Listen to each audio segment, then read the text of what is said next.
Bon, 10e jour de guerre au Moyen-Orient. Les frappes se poursuivent sur Téhéran, la capitale iranienne, au Liban, en Israël. Elisabeth, autre nouvelle, l'OTAN a intercepté un deuxième missile qui se dirigeait vers la Turquie, donc un membre de l'OTAN. Là.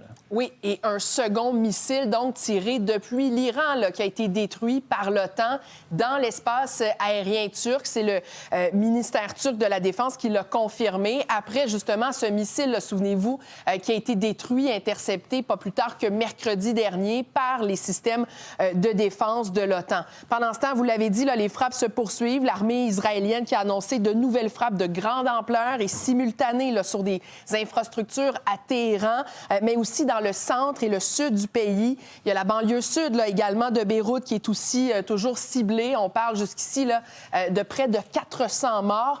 L'Iran, de son côté, qui vise des installations pétrolières du Golfe. Et il y a des missiles iraniens qui ont été lancés donc vers Tel Aviv. On va écouter là-dessus le chef de la diplomatie américaine. The United States is currently engaged in an operation targeting the world's leading hostage taker, the world's leading sponsor of terrorism. They are trying to hold the world hostage. They are attacking their neighbors. They are attacking neighboring countries, their energy infrastructure, their civilian population. They're attacking embassies. This is a terrorist government. This is a terroristic regime. And the world is going to be a safer and a better place when this mission is accomplished.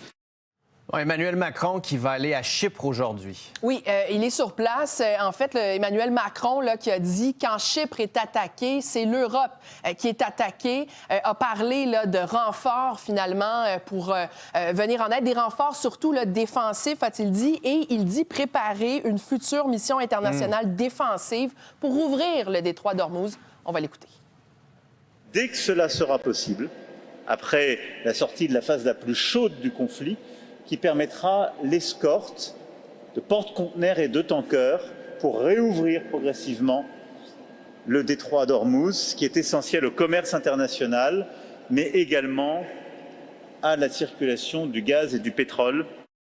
Emmanuel Macron qui allait visiter le porte-avions Charles de Gaulle. Et je veux terminer, Philippe Vincent, en vous parlant de Donald Trump, qui a dit en entrevue au New York Post là, qu'il n'est pas content de l'élection du nouveau guide suprême, là, Mojtaba Khamenei, qui succède donc à son père. Il a aussi dit là, qu'il est loin d'ordonner l'envoi de troupes au sol en Iran. Voilà. Merci, Elisabeth. Au revoir.